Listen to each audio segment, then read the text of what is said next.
Good morning, students. Class 11. Today we will be starting off with part 2, and of part 2 we will be starting off a new chapter named Freedom. As I have told you earlier only that this book, Political Theory, this book is describing us, telling us about the important theories which play a crucial role, an important role in the political science, in the study of political science. वो सारी चीज़ें जो कि एक बहुत important role play कर रही हैं पॉलिटिकल थ्योरी को डिज़ाइन करने में, समझने में, वो सारी चीज़ें हम इसमें पढ़ेंगे. The very first thing is when we talk about freedom. Freedom क्या है? Freedom है liberty. क्या है liberty? What is the meaning of liberty? देखो, literally if we talk, literally liberty means freedom to do whatever a person likes to do. जो भी इंसान जो कुछ करना चाहे वो सब करने के लिए फ्री हो, this is what we call liberty. But nowadays liberty can not be accepted in the absolute original form में. हम एक्सेप्ट नहीं कर सकते हैं फ्रीडम को. क्यों नहीं कर सकते हैं? गेटले एक बहुत बड़े पॉलिटिकल थिंकर हुए हैं, उन्होंने बहुत अच्छी डेफिनेशन दी है हमें फ्रीडम की. वो कहते हैं that liberty is the positive power of doing and enjoying those things which are worthy of enjoyment and work. worthy word क्यों इस्तेमाल किया है इन्होंने? worthy word इस्तेमाल करके वो बता रहे हैं जो ज़रूरी है, वो सारी चीज़ें जो ज़रूरी हैं, फ्रूटफुल हैं. ऐसे ही हम देखते हैं जब हम लिबर्टी के साथ हम इसकी डायमेंशंस की बात करते हैं, इसकी बात करते हैं डायमेंशंस की, तो वी फॉर्म 2 डायमेंशंस. हमें पता चलता है कि 2 डायमेंशन है बेसिकली फ्रीडम की. क्या है? पहली है नेगेटिव फ्रीडम, सेकंड है पॉजिटिव फ्रीडम. Second है positive freedom. So whenever we are talking about freedom, we are talking about both the aspects, both the dimensions of freedom. हम दोनों की ही बात करेंगे. First of all, let us begin with negative freedom. क्या है negative freedom? Negative aspect of freedom implies the absence of any restraints of freedom. ये जो negative freedom है वो रेस्ट्रेंटलेस फ्रीडम है. किसी भी तरह का कोई भी रिस्ट्रिक्शन जो है वो जब नहीं लगाया जाता है, that is negative aspect of freedom. Now on the other hand, positive aspect of freedom means the right of the individuals to do things which are not harmful to others. Second aspect tells us that we are free to do whatever we like until that particular thing is not harming any other person, or that act is not harmful for any other person. For an example, if we see, we are free to opt any religion. We are free to preach our religion. We are free to do all the rituals related to our religion. But we are not at all free to criticize others' religion. हम अपने भगवान की पूजा करें, ठीक है, हम free है करने के लिए, लेकिन ये फ्रीडम हमें नहीं है कि हम किसी दूसरे भगवान को गाली दें, किसी दूसरे धर्म को गाली दें. That is negative aspect of freedom. If we are doing that, अगर हम ऐसा कर रहे हैं तो that is the negative aspect of freedom.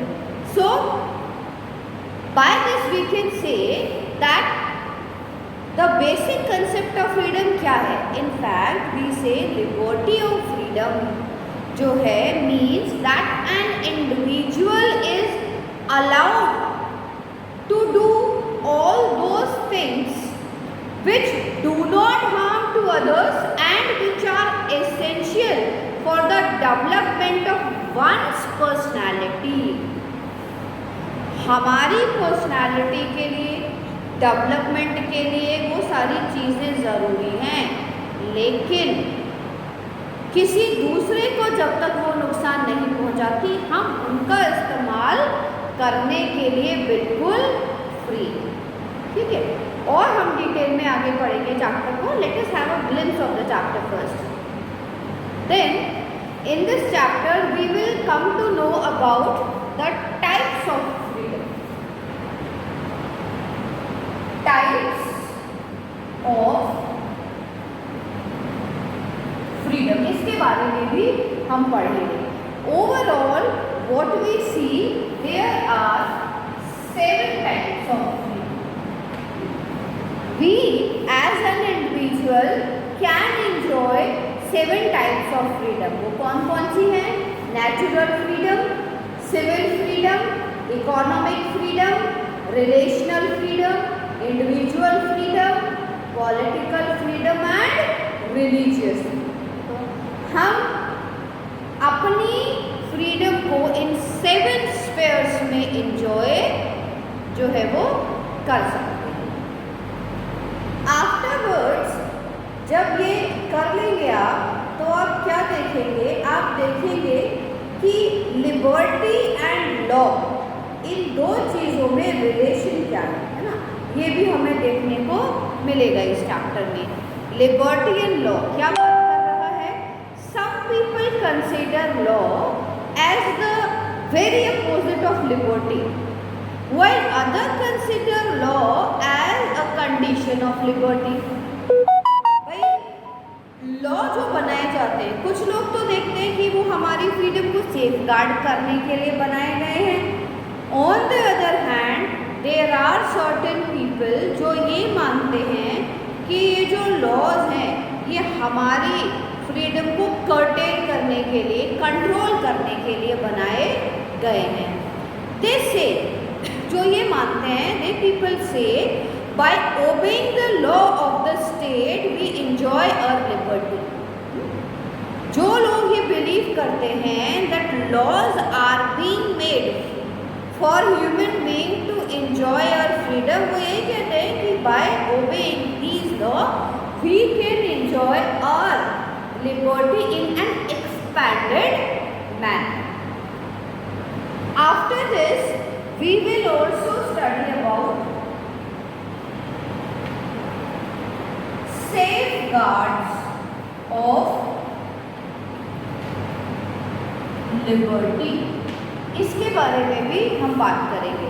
safeguards of liberty के बारे में भी हम बात करेंगे. देखो, there are many safeguards of liberty. बहुत सारी चीज़ें हैं जिनसे लिबर्टी को बचाया जा रहा है, सेफ करके रखा जा रहा है. For example, establishment of democracy, independence of judiciary, equal rights for all, economic security. These all are the pleas by the government to safeguard our liberty. Liberty को बचा के रखने के लिए ये सारे चीज़ें गवर्नमेंट जो है वो करती है हमारी लिबर्टी को सेफगार्ड करने के लिए. एक और इम्पॉर्टेंट चीज़ हम इसमें पढ़ेंगे, फ्रीडम ऑफ एक्सप्रेशन. क्या पढ़ेंगे? हम पढ़ेंगे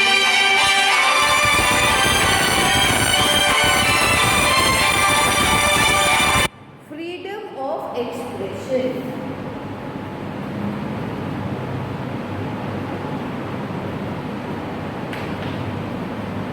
फ्रीडम ऑफ एक्सप्रेशन क्या बोलता है? फ्रीडम ऑफ एक्सप्रेशन बताता है, देखो, One of the issue that is considered to belong to the minimum area of non-interference is freedom of expression. Freedom of expression हमारा इंडिविजुअल कि हम क्या सोचते हैं, what we want to express about any particular thing. J.S. Mill ने actually he set it out good reason why freedom of expression should not be restricted. At various occasions, there have been demands to ban books, players, films or academic article in research journal. बहुत जगह हम देखते हैं, लेकिन freedom of expression को रोका नहीं जाना चाहिए, क्योंकि वो पर्टिकुलर अगर if I am writing about anything in a book or as an article in newspaper or I am expressing the things in media, so that is my opinion. मेरा opinion ये है, अगर दूसरों को उससे कोई फर्क पड़ता है या कोई परेशानी होती है तो उसमें मेरी तो कोई गलती नहीं है ना. I am not at all. आपको नहीं मानना है आप मत मानो. अगर हम फ्रीडम ऑफ एक्सप्रेशन बैन कर देंगे तो बहुत सारे एंटी गवर्नमेंटल एक्टिविटीज़ जो होती हैं या गवर्नमेंट जो गलत हरकतें करती है वो चीज़ें खुल के सामने नहीं आएंगी. इसीलिए फ्रीडम ऑफ एक्सप्रेशन जो है it is most important thing for democratic country. इसके बाद हम देखते हैं, एक आपको मिलेगा बैनिंग इज इम्पॉर्टेंट. बैनिंग यहाँ क्या है, रोक देना, लिमिटेड कर देना चीज़, या किसी पर्टिकुलर चीज़ पर हम देखते हैं कि अगर वो नुकसान पहुंचा रही है हमारे देश के इंटीग्रिटी को तो उस चीज़ को बैन कर दें. अब बैनिंग की भी अपनी लिमिटेशंस होनी चाहिए, होती भी है और होनी भी चाहिए. क्या होना चाहिए, देखो freedom of expression is a fundamental value and for that society must be willing to bear some inconvenience to protect it from people who want to restrict it. Banning is an easy solution for the short term since it meets the immediate demand, but it is very harmful for a long term prospect of freedom in a society, because once one begin to ban then one develop the habit of banning. एक बार अगर हम banning करना शुरू कर देंगे तो हमें continue उसकी आदत पड़ती चली जाएगी, जो कि हार्मफुल स्टेज है डेमोक्रेसी के लिए. Constraints of different kind thus exist and we are subject to them in different situations. है ना. Constraints अलग अलग तरीके से लगाए जाने चाहिए, सिचुएशन के अकॉर्डिंग लगाए जाने चाहिए, क्योंकि हर सिचुएशन का जो हर प्रॉब्लम अलग अलग है और उसके जो सॉल्यूशंस हैं वो भी अलग अलग ही होते हैं. इसीलिए ये बहुत ज़रूरी है कि कंस्ट्रेंट्स को सोच समझकर ही लगाया जाना चाहिए. So here we see that the most important question which is being raised in this chapter जो हमें पता होना चाहिए वो है what is meant by freedom. Is there a relationship between freedom of an individual and freedom for the nation? दो अलग अलग चीज़ें हैं. क्या इन दोनों के बीच में कुछ रिलेशन है या ऐसे ही है? देखो, फ्रीडम या लिबर्टी एक ही चीज़ के दो अलग अलग नाम हैं. In fact, liberty of freedom जो है, liberty of freedom means that an individual is allowed to do all those things which do not do any harm to others and which are essential for the development of one's personality. There is a close relationship between freedom for the individual and freedom for the nation. इन दोनों के बीच में बहुत close relationship है. some people say that freedom, क्या कहते हैं कुछ लोग कि freedom is said to exist when external constraints on the individual are absent. लेकिन ऐसा नहीं है. Absence of constraints क्या है? Is only one dimension of freedom. अगर किसी चीज़ पर कोई कंस्ट्रेंट नहीं लगाया गया या लगाया गया है तो वो सिर्फ एक एस्पेक्ट है. Freedom is also about dimension like expanding the ability of people to freely express themselves and to develop their potential. अगर हम फ्री रखेंगे लोगों को तभी तो उनके अंदर की जो एबिलिटी है, चीज़ों को करने की जो कैपेसिटी है वो निकल के बाहर आएगी. So it is very much important. और क्या क्या चीज़ें, freedom is in the sense is the condition in which people can develop. क्या डेवलप कर सकते हैं? Their creativity and their capabilities, greatness, power, development of a nation, own cooperation, creativity and capability of individuals of a nation. भाई nation की जब हम बात करते हैं, कंट्री की जब हम बात करते हैं तो country is being built up by its citizens only. If citizens are good, citizens are full of moral values, ethical values, they do know to respect others, they believe in maintaining their integrity as well as others, they are creative, है ना. तो तभी तो nation automatically great होता चला जाएगा. तो nation और इंडिविजुअल, नेशन और उसके सिटीजन दोनों का आपस में हम देखते हैं बहुत ही गहरा ताल्लुक है. Both aspects of freedom, the absence of external constraints क्या होते हैं? That are being imposed by a nation, society और स्टेट. हम ये भी बोल सकते हैं कि सोसाइटी, स्टेट द्वारा बनाए गए नियम जो हैं वो सारे भी कंस्ट्रेंट्स का ही काम करते हैं. As well as the existence of condition in which people can develop their talent are important. A free society would be, we can say, would be one which enable all its members to develop their potential with the minimum of social constraints. इसीलिए हम कहते हैं दोनों का, individual freedom और nation freedom, इसीलिए ये दोनों ही बहुत इम्पॉर्टेंट एस्पेक्ट है, इम्पॉर्टेंट रोल प्ले करती है. नो इंडिविजुअल लिविंग इन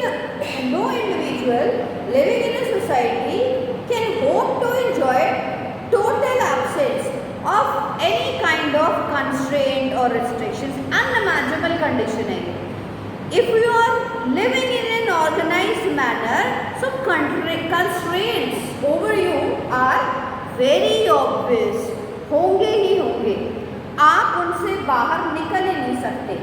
किसी भी कारण से, किसी भी रीजन से आप उनसे बाहर नहीं निकल सकते. To understand which social constraint are necessary, discussions on freedom need to look at the core relationship between the individual and the nation. Society के ग्रुप्स बना लिए जाएं और कम्युनिटी और entire state within which a person is being placed. This is we require to examine the relationship between individual and society or nation. ये जो है ये हम कह सकते हैं कि बहुत ज़्यादा ज़रूरी और इम्पोर्टेंट चीज़ हो जाती है हमारे लिए इस चीज़ को समझना. अब नेगेटिव और positive liberty already we had spoken, we have discussed. Barbaric term use हो रही है. कौन सी टर्म यूज हो रही है? सोशल कंस्ट्रेंट्स, है ना. बहुत बार आप लोग सुन रहे हो, हर बार आप लोग सुन रहे हो. तो ये सोशल कंस्ट्रेंट्स क्या हैं? क्या ये इम्पोर्टेंट हैं as a nation, as a country, या एज एन इंडिविजुअल। देखो मीनिंग क्या है सोशल कंस्ट्रेंट्स का, सबसे पहले हमें ये समझना पड़ेगा।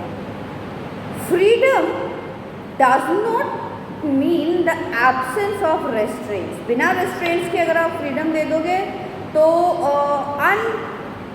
एंटी सोशल एलिमेंट्स जो हैं वो सक्रिय हो जाएंगे। Freedom can be enjoyed only in the presence of social constraints.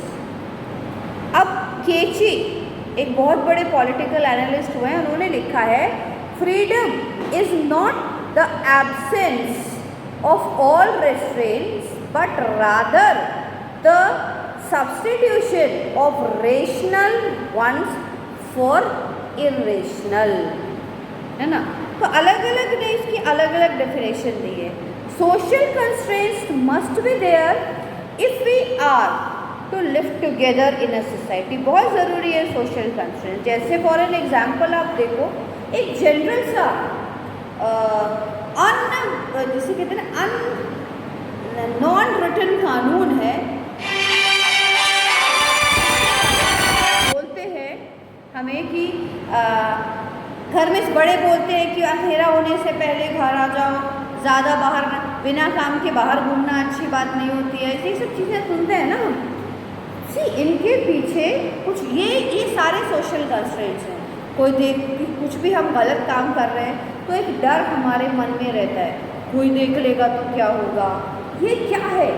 ये सब सोशल कंस्ट्रेंट्स हैं जिसकी वजह से 90% हम लोग गलत काम करने से पहले हमारी इनर कॉन्शियस अपने आप इन चीज़ों के बारे में हमें बोल देती है।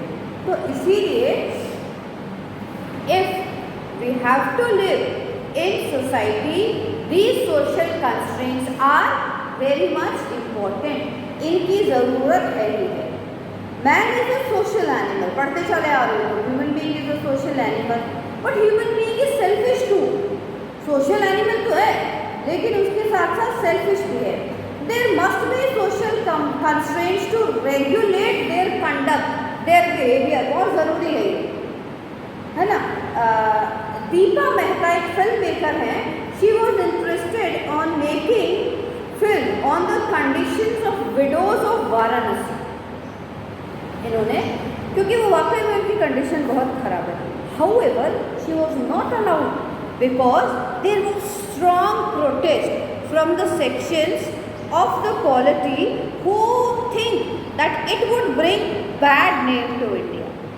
So at last, the last temptation of Christ and the play of Nathura Botle were also banned after a protest. तो बहुत सारी चीज़ें जो हम देखते हैं सोशली हमारी जो वैल्यूज़ हैं उनको नुकसान पहुंचा सकती हैं। they do something bad to us, they'll bring bad name, और कैसे भी उन सारी चीज़ों को सोशल प्रेशर की वजह से क्या है बैन कर दिया जाता है। वो इसीलिए कर दिया जाता है कि सोशल कंस्ट्रेंट्स जो हैं वो बहुत ज़्यादा ज़रूरी है। इसी चैप्टर में जब तुम NCERT बुक खोलोगे अपनी, तुम्हें एक नाम दिखेगा, Nelson Mandela. I know you all are aware about Nelson Mandela, आप सभी जानते होंगे मंडेला जी के बारे में। Nelson Mandela is the greatest leader of South Africa. जैसे हमारे यहाँ हम मानते हैं गांधी जी, वैसे वहाँ मानते हैं वो लोग नेल्सन मंडेला को। He fought more than 27 years for human right, freedom, equality of his countrymen. He opposed racial and colour discrimination. Basically उन्हें इसी के लिए रंग भेद की नीति के विरुद्ध उन्होंने काम किया, इसी के लिए उन्हें जाना जाता है। उन्होंने अपनी ऑटोबायोग्राफी लिखी है a long walk to freedom. A long walk to freedom में ही हैज़ डिस्क्राइब्ड अस, और this particular book talks about his personal struggle against the apartheid regime in South Africa। बहुत डिटेल से उन्होंने ये जो सारी जो उनकी जर्नी थी वो कैसे जो है वो डिफ़िकल्ट रही, सारी चीज़ें उन्होंने हमें बताई हैं। और किस तरह से जो वाइट रिजाइम है उनके जो ह्यूमिलिएशन करते थे, उनको हार्डशिप्स थी, व्हाट ब्रूटैलिटी ब्लैक वो फेसिंग, ये सारी चीज़ें बहुत खुल के मंडेला जी ने हमारे यहाँ पर अपनी ये जो बुक है इसमें मेंशन की है। देखो, when we talk about liberty, तो मैंने आपको बताया था कि हमारे पास टाइप्स ऑफ फ्रीडम है और ये 7 टाइप्स ऑफ फ्रीडम है ना। तो सबसे पहले अब हम इन फ्रीडम्स के बारे में बात करते हैं, कौन कौन सी हैं, कितने टाइप्स की है, ये किस तरह से काम करती है। So we were talking about types of liberty. Types of liberty में हम सबसे पहले बात करते हैं पॉलिटिकल लिबर्टी के बारे में। पॉलिटिकल लिबर्टी जो है it exist only in a democratic country और डेमोक्रेसी, इन्हीं में पॉलिटिकल लिबर्टी एग्जिस्ट करती है। In this form of government citizens have full freedom to participate in the government. They can elect their own representatives. They themselves have the right to be elected. They have the right to be appointed in the government services. तो ये जहाँ पर ये सारी liberty होती हैं वो political liberty कहलाती है।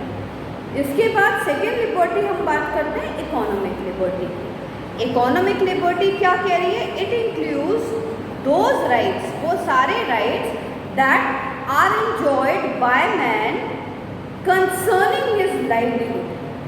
Economic liberty implies absence of unemployment, exploitation, unfair wages, substandard living और क्या बोलते हैं उसको इनसिक्योरिटी, ये सारी जो चीज़ें हैं वो हम इसमें इकोनॉमिक लिबर्टी के थ्रू इनकी बात करते हैं। The state, when a particular country ensures employment to all citizens and make them free from the tyranny of the employers, we say that the citizen enjoys economic liberty. एक country में ये country की government की responsibility बनती है कि private sector का कोई भी मालिक किसी भी तरह से अपने मजदूरों का शोषण नहीं कर पाए, वो पूरी वेजेस दे उनको। ऐसा नहीं है कि 8-9 घंटे काम करा लिया और आधा पैसा देकर उसको बेच दिया ना। ये किसका काम है देखना? गवर्नमेंट का काम है अपने कंट्री में इनके लिए एम्प्लॉयमेंट जनरेट करना, different sort of employment generate करना, ये कंट्री की गवर्नमेंट का काम है। A person is able to earn his livelihood in a respected manner, ये देखना किसका काम है? कंट्री की गवर्नमेंट का काम है। तो जहाँ पर हम देखते हैं ये सारी चीज़ें पाई जाती हैं या ये सारी चीज़ें हो रही हैं, ऑटोमेटिकली हम बोलते हैं कि उस कंट्री में जो है इकोनॉमिक लिबर्टी है। इसके बाद हम आते हैं लीगल लिबर्टी पे। In every country citizens should have the right to run their administrative system according to their desire, according to their demands, according to their needs.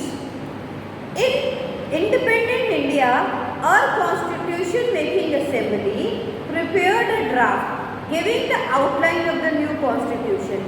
It was introduced in 1950. This freedom to prepare their own constitution is also a form of legal freedom. ये भी legal freedom का ही एक part. इसके बाद 4th number पर हम बात करते हैं नेचुरल लिबर्टी की। नेचुरल लिबर्टी क्या कह रही है? Rousseau is a champion of natural liberty. According to him man was fully free in the state of nature. In this state he was very happy and satisfied, ये भी कहते हैं वो साथ में।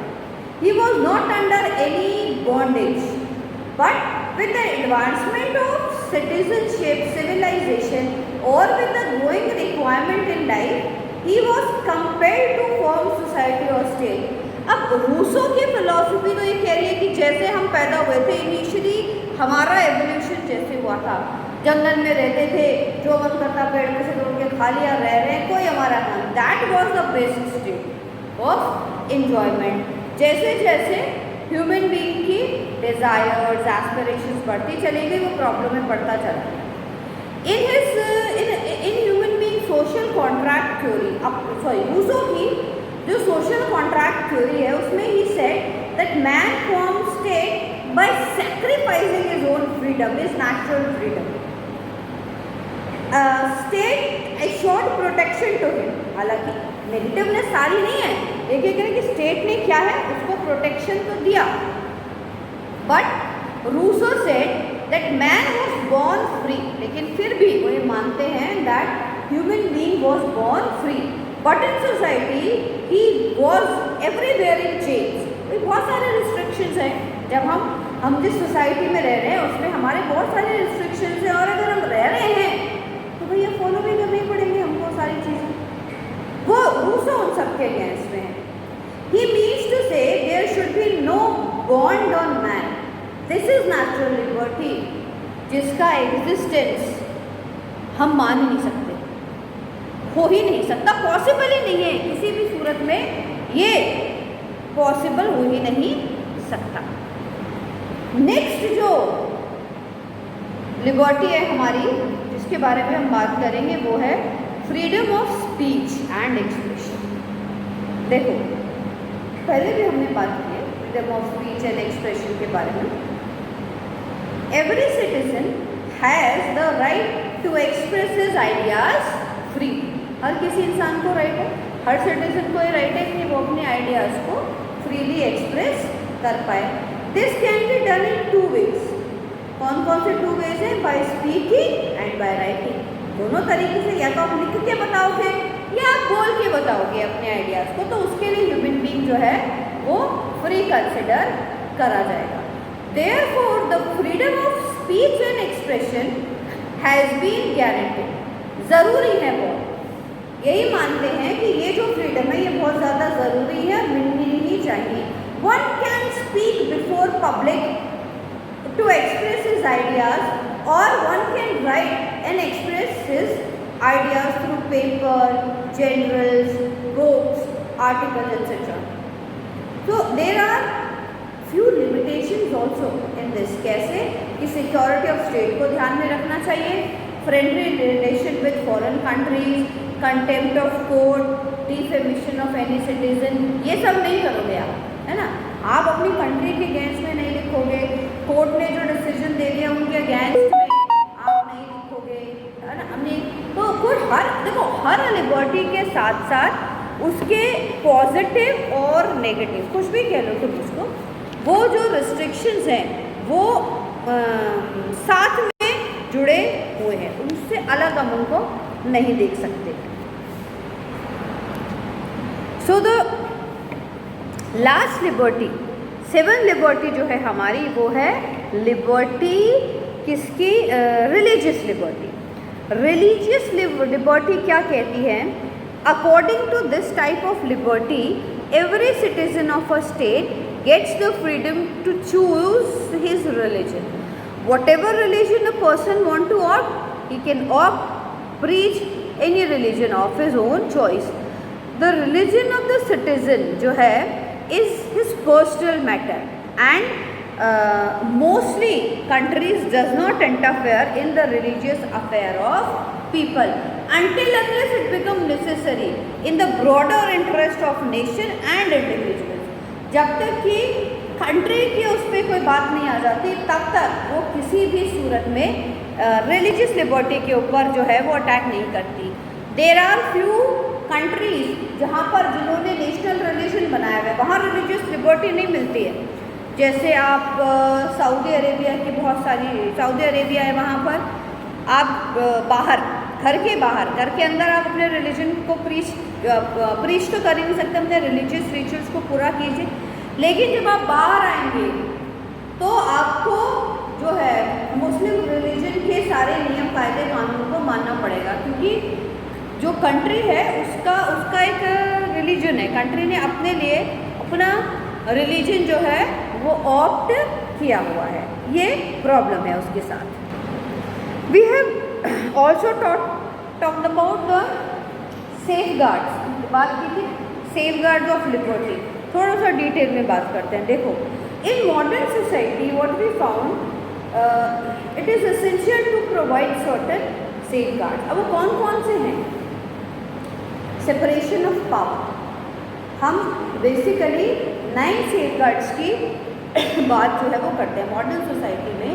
To go things smoothly there are 7 safeguard 9 safeguards. सबसे पहला है सेपरेशन ऑफ पावर. क्या है separation of power? See there should be absolute separation of powers, because without that there is a likelihood that it will be misused. Power जो है it corrupts people, corrupts man, and absolute power corrupts absolutely, वो पूरी तरह ही खत्म कर देगी. So in the interest of liberty it is essential to have separations of power. जैसे हमारे इंडिया में हम देखते हैं 3 पिलर्स में डिवाइड कर दिया गया है. हमने पिछली बुक में पढ़ा था एग्जीक्यूटिव, जुडिशरी एंड लेजिस्लेटिव, ताकि से पावर का सेंट्रलाइजेशन नहीं हो और बांट दिया गया है पावर्स को, ताकि से सभी एक दूसरे के ऊपर नज़र रखें और सब अपना काम जो है वो आराम से कर पाए. ठीक है.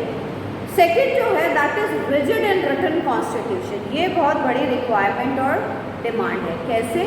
To safeguard the individuals liberty it is essential that constitution should be both written as well as rigid. हमारा दोनों तरह से ये A written constitution shall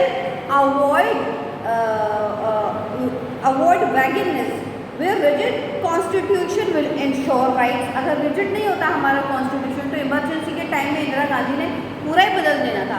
उन्होंने तो फंडामेंटल राइट्स ही कर्टेल कर देने थे. But this was the beauty of Indian constitution कि कोई कितना ही स्ट्रॉन्ग बंदा आ जाए फंडामेंटल राइट्स को कर्टेल नहीं कर सकता ना. तो ये कंट्री के डेवलपमेंट के लिए जो है बहुत ज़्यादा ज़रूरी है. थर्ड जो है वो देखते हैं independence of judiciary. Independence of judiciary बहुत इंपॉर्टेंट है. Judiciary is the actually watchdog of the rights of citizens. It keeps the individual and various organs of the state written their respective jurisdiction. कहीं भी अगर हमें लगता है that government का कोई भी ऑर्गन हमारे राइट्स को कर्टेल कर रहा है तो हम क्या करेंगे? हम डायरेक्ट जुडिशरी में जा सकते हैं. It can declare laws as unconditional, है ना. और if any of our right is not being given to us, is not being delivered to us, तो हम उसके लिए बहुत आराम से जज के पास जाकर कोर्ट में प्ली डालकर कर सकते हैं. नेक्स्ट जो सबसे फोर्थ इम्पॉर्टेंट चीज़ आती है fundamental rights. Each state should guarantee it's citizen certain fundamental rights. These are the minimum rights which each citizen is sure to enjoy in all circumstances and in adverse conditions. to कोई भी condition हो, इन rights को citizen से कोई भी नहीं ले सकता. इस चीज़ की गारंटी हमको देनी ही देनी पड़ेगी. इसके बाद जो फिफ्थ इम्पोर्टेंट सेफगार्ड आता है that is rule of law. See there should be a rule of law which implies that all the citizens in a state, whether high or low, rich or poor, they all are treated equally in the eyes of law. ये बहुत ज़रूरी है. इस next आता है no discretion. To safeguard the liberty, it is essential that executive government should not be vested with any discretion. जो लोग हैं, जो भी सिटीजन्स हैं, वो ऑटोमेटिकली अपने आप अपनी गवर्नमेंट को चुने और लेकर आए. नेक्स्ट हम देखते हैं एब्सेंस ऑफ प्रिविलेजेस. किसी भी तरह की कोई प्रिविलेज्ड सोसाइटी नहीं होनी चाहिए. all citizens must be considered equal in the eyes of Constitution. 8th है democracy. Democracy check the authorities from becoming autocrat. Because person in authority are bound to face the electors at regular intervals. हम leaders चुनते हैं 5 साल के लिए, उन्हें पता है अगर उन्होंने ज़्यादा गड़बड़ करी तो अगले 5 साल बाद में उनको नहीं चुनेंगे हम, तो वो डर के काम करेंगे। लास्ट है विजिलेंस। विजिलेंस बहुत इंपॉर्टेंट है। It is being said that external vigilance is the price of liberty. If the people are not vigilant, their liberty can't be safeguarded. भाई आप खुद ही अगर अपनी किसी चीज़ के लिए कोई इम्पोर्टेंस नहीं दे रहे हो तो दूसरा कौन दे देगा? तो अगर हम विजिलेंट हैं, किसी कंट्री के सिटीजन्स विजिलेंट हैं, वो बहुत ध्यान से चीज़ों को देखते हैं, करते हैं, तो ऑटोमेटिकली हर तरह के फ्रीडम को एंजॉय कर सकते हैं। Thank you very much.